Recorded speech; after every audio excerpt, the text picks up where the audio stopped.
கோயம்புத்தூரில் நல்ல குளிருள்ள ஒரு நாள்.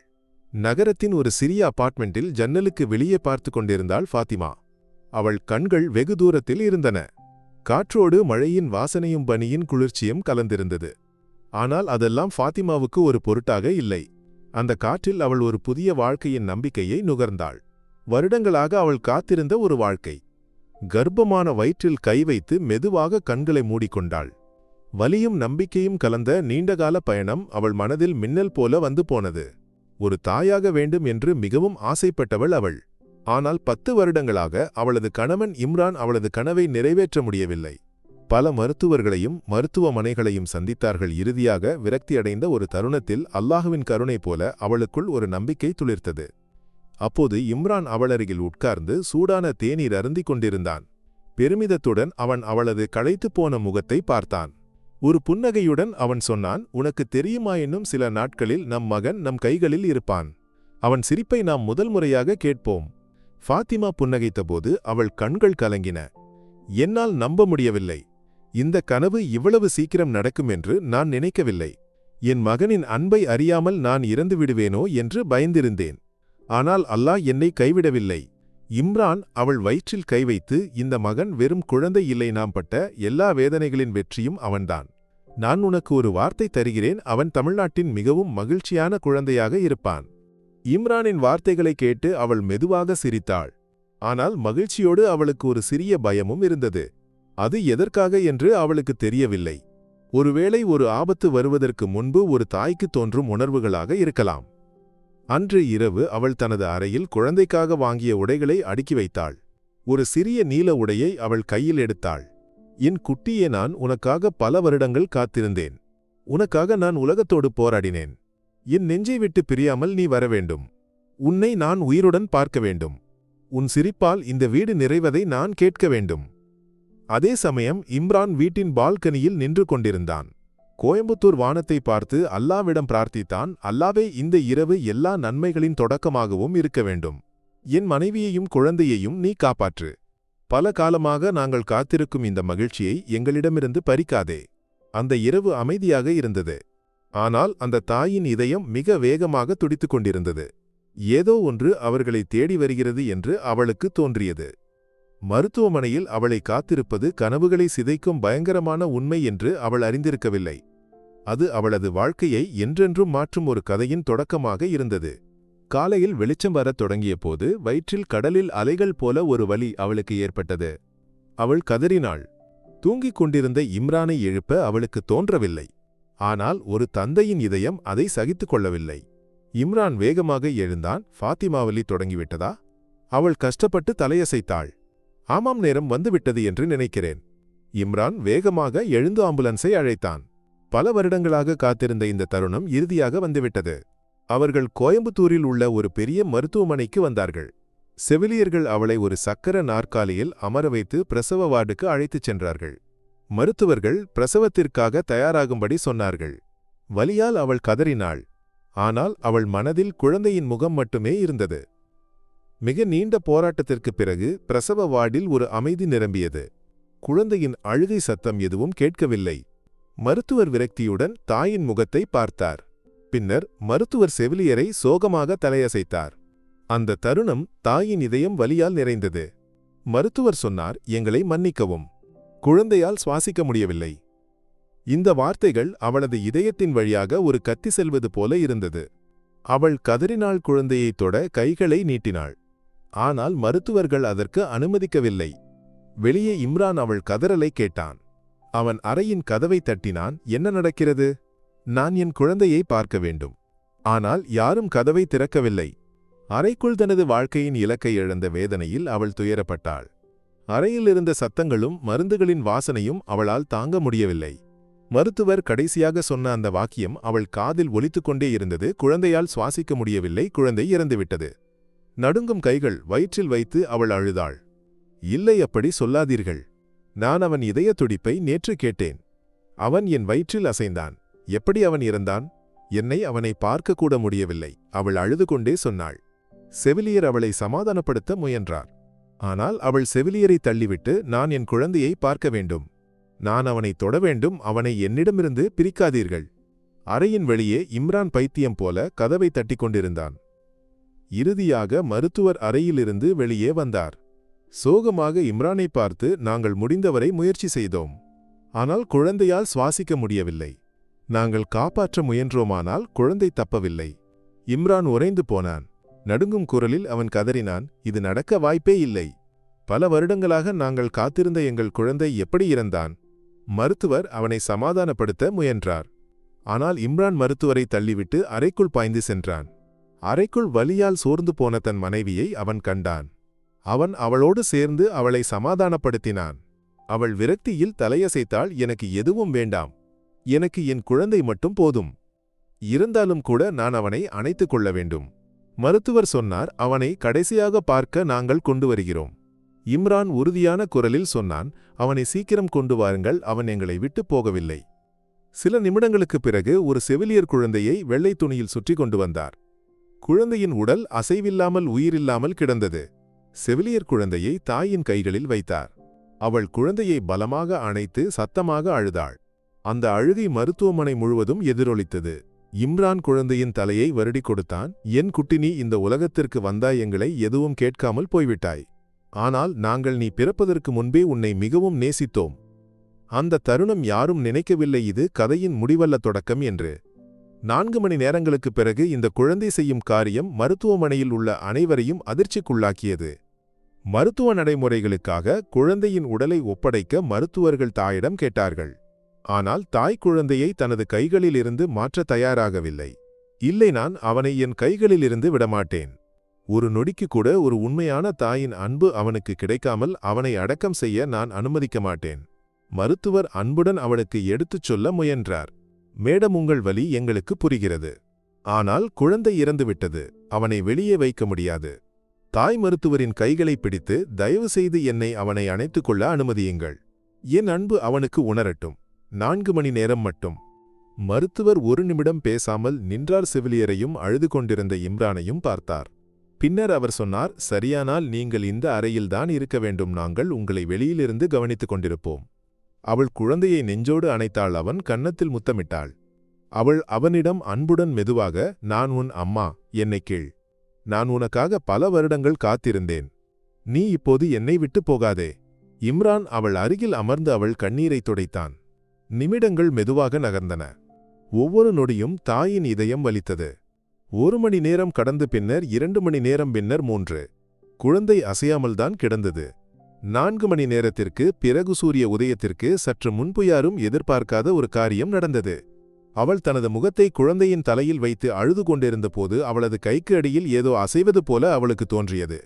அவள் அதிர்ச்சியடைந்து தலையை உயர்த்தினாள். குழந்தையின் விரல்கள் மெதுவாக அசைந்தன. ஒரு மெல்லிய அழுகை வெளியே வந்தது. அது வாழ்க்கை மரணத்திலிருந்து திரும்பி வருவது போல இருந்தது. அவள் கதறினாள், இம்ரான், இம்ரான், அவன் அசைகிறான். அவன் உயிருடன் இருக்கிறான். மருத்துவர்களும் செவிலியர்களும் அறைக்குள் ஓடி வந்தார்கள். இறந்ததாக சொன்ன குழந்தை தாயின் கைகளில் மீண்டும் சுவாசிக்கத் தொடங்கியது. அறையில் மகிழ்ச்சி நிரம்பியது. மருத்துவர்கள் சுவாசிக்க உதவும் உபகரணங்கள் மூலம் குழந்தையை பரிசோதித்தார்கள். அந்த காட்சி ஒரு மறுபிறப்பு போல இருந்தது. சற்று முன்பு வரை துக்கத்தில் மூழ்கிய தாய் இப்போது தனது குழந்தையை அணைத்துக் கொண்டிருக்கிறாள். அவள் விம்மி அழுதாள். அவன் என்னிடம் திரும்பி வந்துவிட்டான். அல்லாவே, நீங்கள் என் பிரார்த்தனையை கேட்டீர்கள். என் குழந்தை என்னிடம் திரும்பி வந்துவிட்டான். மருத்துவர் அதிர்ச்சியுடன் சொன்னார், இது அறிவியல் ரீதியாக சாத்தியமில்லை. 4 மணி நேரத்திற்கு முன்பு நாங்கள் எல்லா மருத்துவ உபகரணங்களையும் நீக்கிவிட்டோம். ஆனால் பாருங்கள், அவன் சுவாசிக்கிறான். செவிலியர் குழந்தையின் நெஞ்சில் ஸ்டெதஸ்கோப் வைத்தார். அவள் அதிர்ச்சியடைந்தாள். இதய துடிப்பு மெலிதாக இருக்கிறது. ஆனால் அது அங்கு இருக்கிறது. அவன் உயிருடன் இருக்கிறான். மருத்துவர்கள் தாயிடம் குழந்தையை டேபிளில் வைக்கச் சொன்னார்கள். ஆனால் அவள் குழந்தையை இறுக்கி பிடித்தாள். இல்லை, நான் அவனை ஒரு நொடி கூட விட்டுக் கொடுக்க மாட்டேன்.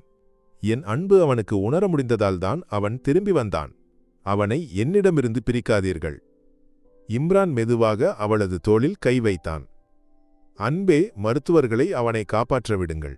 நாம் அவனோடு இருப்போம். ஆனால் அவன் வாழ ஒரு வாய்ப்பு கொடுக்க வேண்டும். அவள் ஒரு நிமிடம் தயங்கினாள். பின்னர் குழந்தையின் நெற்றியில் முத்தமிட்டு அவனை மருத்துவர்களிடம் கொடுத்தாள். மருத்துவர்கள் அவனை NICUவுக்கு மாற்றினார்கள். சில நிமிடங்களுக்கு பிறகு மருத்துவர் சிரித்துக்கொண்டே வெளியே வந்தார். இந்த சம்பவத்தை எப்படி விளக்குவது என்று எனக்கு தெரியவில்லையானால் நான் ஒரு விஷயம் சொல்ல முடியும். உங்கள் குழந்தை உயிருடன் இருக்கிறான். இந்த முறையில் இதய துடிப்பு தொடர்ந்தால் அவன் ஒரு சாதாரண வாழ்க்கை வாழ்வான். அவள் இம்ரானை அணைத்து அழுதாள். மருத்துவமனையில் உள்ள அனைவரும் அந்த அதிசயத்தை பற்றி பேசினார்கள். இந்த தாய் தனது அன்பால் தனது குழந்தைக்கு உயிர் கொடுத்தாள் என்று அவர்கள் சொன்னார்கள். ஆனால் உண்மையான போராட்டம் அப்போதுதான் தொடங்கியிருந்தது. மருத்துவமனையில் அந்த அதிசய செய்தி மிக வேகமாக பரவியது. சமூக ஊடகங்களில் இது ஒரு தீ போல பரவியது. தமிழ்நாட்டின் ஆன்லைன் பத்திரிகைகளின் தலைப்புச் செய்திகள் இப்படி இருந்தது: 4 மணி நேரத்திற்குப் பிறகு இறந்த குழந்தைக்கு தாயின் அன்பு உயிர் கொடுத்தது. மருத்துவமனைக்கு வெளியே மக்கள் குழந்தையை பார்க்க காத்திருந்தார்கள். சிலர் அழுது கொண்டே பூக்களையும் குறிப்புகளையும் கொண்டு வந்தார்கள். அடுத்த நாள் தொலைக்காட்சி கேமராக்கள் மருத்துவமனைக்கு வந்தன. ஒரு நிருபர் சொன்னார், கோயம்புத்தூரில் உள்ள இந்த மருத்துவமனையில் ஒரு தாய் தனது இறந்த குழந்தையை 4 மணி நேரம் அணைத்து வைத்தாள். இறுதியில் அவன் வாழ்க்கை திரும்ப வந்தான். அப்போது தாய் NICUவுக்கு வெளியே தனது குழந்தையை பார்த்து அமர்ந்திருந்தாள். அவள் கேமராக்களையோ நிருபர்களையோ கவனிக்கவில்லை. அவள் மனதில் ஒரே ஒரு சிந்தனை மட்டுமே இருந்தது: என் குழந்தை என்னை அம்மா என்று அழைப்பானா? ஒரு நிருபர் கேட்டார், நீங்கள் இதை எப்படி செய்தீர்கள்? எப்படி ஒரு இறந்த குழந்தையை இவ்வளவு நேரம் அணைத்துக்கொள்ள உங்களால் முடிந்தது? அவள் தலையை உயர்த்தி விம்மிக் கொண்டு, நான் எதுவும் செய்யவில்லை. நான் அவனை நேசிப்பதை நிறுத்தவில்லை. அவன் அசையவில்லை என்றாலும் அவன் என்னை கேட்டுக்கொண்டிருக்கிறான் என்று எனக்கு தெரியும். ஒரு அம்மாவின் இதயத்தை அல்லாஹ் உடைக்க மாட்டான் என்று எனக்கு நம்பிக்கை இருந்தது. மருத்துவர் கூட ஆச்சரியப்பட்டார். இது ஒரு மருத்துவ அதிசயம் இல்லை, இது அன்பின் சக்திக்கான ஆதாரம். அறிவியல் அவன் இறந்துவிட்டான் என்று சொல்கிறது, ஆனால் அவனது அம்மாவின் இதயம் அவன் உயிருடன் இருக்கிறான் என்று சொன்னது இறுதியில் தாய்மை மரணத்தை தோற்கடித்தது. மருத்துவமனைக்கு உலகத்தின் எல்லா பகுதிகளிலிருந்தும் அழைப்புகள் வந்தன. இந்த கதை அதிசயங்களில் தங்களுக்கு மீண்டும் நம்பிக்கை கொடுத்தது என்று மக்கள் சமூக ஊடகங்களில் எழுதினார்கள். அன்று இரவு அவள் தனது குழந்தையை பார்த்து அமர்ந்திருந்தபோது அவள் ஒரு விஷயத்தை கண்டாள். அவன் மெதுவாக தலையை அசைத்தான். அவன் கண்கள் முதல் முறையாக திறக்க முயற்சிப்பது போல இருந்தது. அவள் அதிர்ச்சியடைந்தாள். இம்ரான், பாருங்கள், அவன் கண்களை திறக்க முயற்சி செய்கிறான். இம்ரான் அதிர்ச்சியடைந்து போனான். மருத்துவர்களும் செவிலியர்களும் ஓடி வந்தார்கள். பின்னர் அந்த தருணம் பத்திரிகைகளில் ஒரு படமாக அச்சிடப்பட்டது. அதன் தலைப்பு இப்படி இருந்தது: மரணத்திலிருந்து திரும்பி வந்த குழந்தை முதல் முறையாக தனது அம்மாவை பார்க்கிறான். குழந்தை கண்களை திறக்க முயற்சித்த பிறகு மருத்துவர்கள் அறுவை சிகிச்சை அரங்கில் கூடினார்கள். டேபிளில் குழந்தையின் மருத்துவ அறிக்கைகள் அடுக்கி வைக்கப்பட்டன. இதயத் துடிப்பை காட்டும் மருத்துவ உபகரணங்களும் அங்கு இருந்தன. நண்பர்களே, இந்த குழந்தை மரணத்திலிருந்து திரும்பி வந்தான். ஆனால் அவனது இதயம் இன்னும் மிகவும் பலவீனமாக இருக்கிறது. நாம் இப்போது நுரையீரல் மற்றும் இதயத்தை ஆதரிக்க ஒரு அறுவை சிகிச்சை செய்யவில்லை என்றால் அவனை நாம் என்றென்றும் இழந்து விடுவோம். ஒரு செவிலியர் நடுங்கும் குரலில் சொன்னார், டாக்டர், இது ஆபத்தான ஒரு அறுவை சிகிச்சை. குழந்தை இன்னும் மிகவும் பலவீனமாக இருக்கிறான். மருத்துவர் அவளை பார்த்து, எனக்கு தெரியுமானால் நமக்கு வேறு வழி இல்லை. நாம் முயற்சி செய்ய வேண்டுமில்லை என்றால் நாம் நம் கண்முன் நடந்த அதிசயத்தை இழந்து விடுவோம். வெளியே தாயும் தந்தையும் கவலையுடன் காத்திருந்தார்கள். மருத்துவர் அறையிலிருந்து வெளியே வந்து தாயின் அருகில் அமர்ந்தார். நீங்கள் ஒரு கடினமான முடிவை எடுக்க வேண்டும். உங்கள் குழந்தைக்கு இதயம் மற்றும் நுரையீரலை பாதுகாக்க ஒரு அறுவை சிகிச்சை செய்ய வேண்டும். ஆனால் அது மிகவும் ஆபத்தானது. தாயின் கண்கள் பயத்தால் நிறைந்தன. அவள் கேட்டாள், அவனுக்கு மீண்டும் வாழ்க்கை இழந்து விடுமா? மருத்துவர் சொன்னார், ஆமாமானால் நாம் எதுவும் செய்யவில்லை என்றால் அவன் வாழ்க்கையை காப்பாற்ற முடியாது. தாய் தனது முகத்தை கைகளில் வைத்து அழுதாள். தந்தை அவளை சமாதானப்படுத்த முயன்றான். பின்னர் அவள் மருத்துவரை பார்த்து உறுதியான குரலில், நான் மரணத்திலிருந்து அவனை திரும்ப கொண்டு வந்தேன். 2வது முறையாக அவனை நான் விட்டுக் கொடுக்க மாட்டேன். தேவைப்பட்டால் என் வாழ்க்கை கூட நான் அவனுக்காக கொடுப்பேன். மருத்துவர் அவளது தைரியத்தைக் கண்டு ஆச்சரியப்பட்டார். அவர் அறுவை சிகிச்சை அறைக்குச் சென்றார். பத்திரிகையாளர்கள் வெளியே அறுவை சிகிச்சையைப் பற்றி செய்தி சேகரித்துக் கொண்டிருந்தார்கள். நேரம் மிக மெதுவாக நகர்ந்தது. அவள் அறுவை சிகிச்சை அறைக்கு வெளியே ஒரு புத்தகத்தை பிடித்து அழுது கொண்டே பிரார்த்தித்தாள். தந்தை அறையின் கதவை பார்த்து பிரார்த்தித்துக் கொண்டிருந்தான். இறுதியாக கதவு திறந்தது. மருத்துவர் களைத்துப் போயிருந்தார். அவரது கண்கள் நிறைந்திருந்தன. அவர் தாயின் அருகில் சென்று, அதிசயம் முடிந்துவிட்டது. அவளால் நம்ப முடியவில்லை. மருத்துவர் புன்னகையுடன் தொடர்ந்து அறுவை சிகிச்சை வெற்றி பெற்றது. அவனது இதயம் இப்போது சாதாரணமாக துடிக்கிறது. நுரையீரல்களும் சாதாரணமாக வேலை செய்கின்றன. அவன் ஒரு சிறிய போராளி. அவள் மகிழ்ச்சியால் கதறினாள். செவிலியர்கள் கைதட்டினார்கள். இந்த அதிசயம் தொடர்ந்தது என்று பத்திரிகைகள் செய்தி வெளியிட்டன. அடுத்த நாள் காலை மருத்துவர்கள் அவளை NICUவுக்கு செல்ல அனுமதித்தார்கள். அவளது நடைகள் நடுங்கிக் கொண்டிருந்தன. அவளது இதயம் மிக வேகமாக துடித்தது. கதவு மெதுவாக திறந்தது. மருத்துவ உபகரணங்களின் சத்தம் அங்கு நிறைந்தது. வெள்ளை படுக்கையில் தனது குழந்தை அமைதியாக படுத்திருந்தான். சுவாசிக்க உதவும் ஒரு சிறிய குழாய் அவன் உடலில் இருந்தது. அவளால் விம்மலை அடக்க முடியவில்லை. அவள் அவனருகில் அமர்ந்தாள். மெதுவாக கை வைத்து அவன் விரல்களை பிடித்தாள். அந்த தருணம் அவன் சிறிய கண்கள் மெதுவாக திறந்தன. அவன் அவளது முகத்தை பார்த்தான். அவள் அழுதாள். அல்லாஹ்வுக்கு நன்றி, என் குட்டி, நீ என்னிடம் திரும்பி வந்து விட்டாய். எதிர்பாராமல் அந்த அறையிலிருந்த அனைவரையும் அழவைத்த ஒரு காட்சி நடந்தது. அவன் தனது கையை உயர்த்தி அவளது கன்னத்தில் வைத்தான். அவள் கொடுத்த அன்புக்கு நன்றி சொல்வது போல செவிலியர்கள் அழுதார்கள். மருத்துவர் சொன்னார், இது ஒரு மருத்துவ அதிசயமில்லை, இது மரணத்தை தோற்கடிக்கும் தாய்மையின் சக்தி. அந்த தருணம் ஒரு செவிலியர் எடுத்த படம் உலகம் முழுவதும் பரவியது. இறந்த குழந்தையை அணைத்துக் கொண்ட தாய், அவன் கை அவன் தாயின் முகத்தை தொடுகிறது. சமூக ஊடகங்களில் மக்கள் கருத்து எழுதினார்கள். எங்கள் கண்ணீர் நிற்கவில்லை, இந்த கதை உண்மையான அன்பின் அர்த்தத்தை எங்களுக்கு காண்பித்தது. அன்றிலிருந்து அந்த குழந்தை தமிழ்நாட்டிலும் உலகத்திலும் நம்பிக்கையின் சின்னமாக இருந்தது. அவனது தாய் தனது மகனுக்கு அன்பு மட்டுமே கொடுப்பாள் என்று தானே ஒரு வார்த்தை கொடுத்தாள்.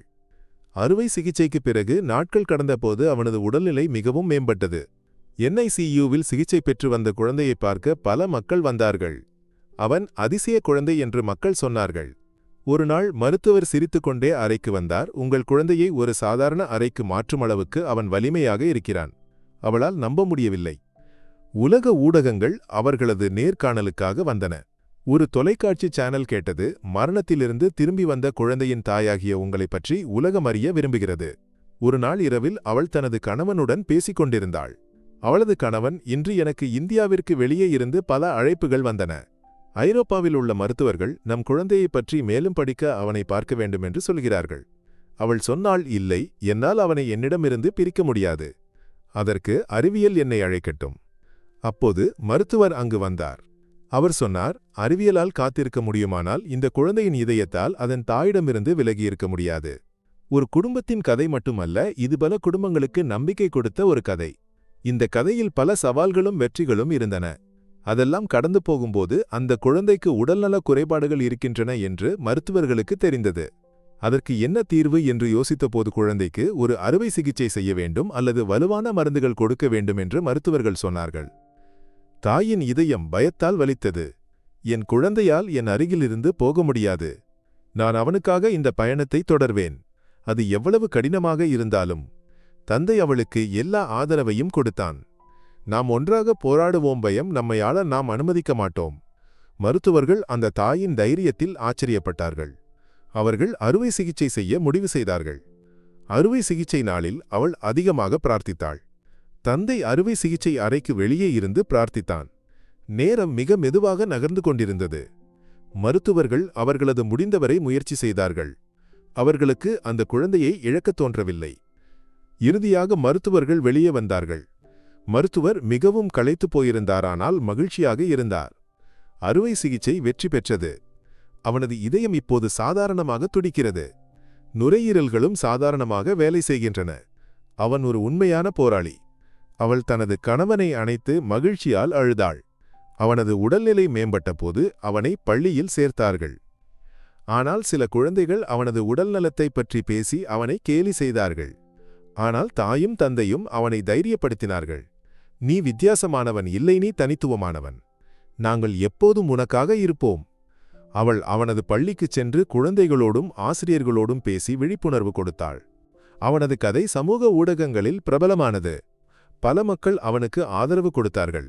எல்லா சவால்களையும் தைரியமாக எதிர்கொண்ட அவனும் அவனது தாயும் அனைவருக்கும் ஊக்கமாக இருந்தனர். தாய் அவனது கதையை ஒரு வலைப்பதிவு மூலம் உலகத்துடன் பகிர்ந்து கொண்டாள். அவளது வலைப்பதிவு உலகம் முழுவதும் பிரபலமானது. மக்கள் அவளுக்கு ஆதரவு கொடுத்தார்கள். அவளது கதை எல்லா தாய்மார்களுக்கும் ஒரு ஊக்கமாக இருந்தது.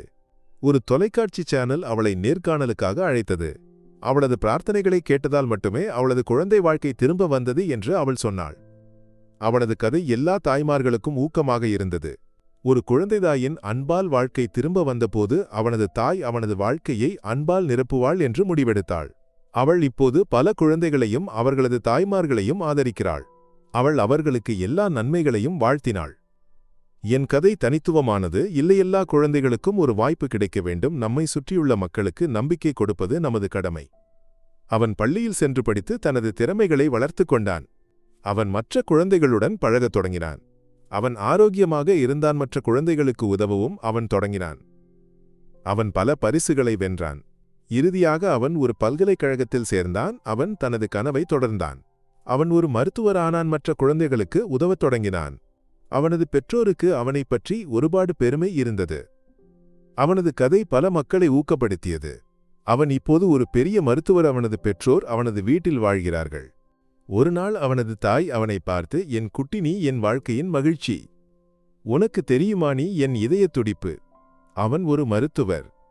ஒரு குழந்தையின் வாழ்க்கையை எப்படி காப்பாற்றுவது என்று அவனுக்கு தெரியும். அவனது கதை அனைவருக்கும் ஊக்கமானது.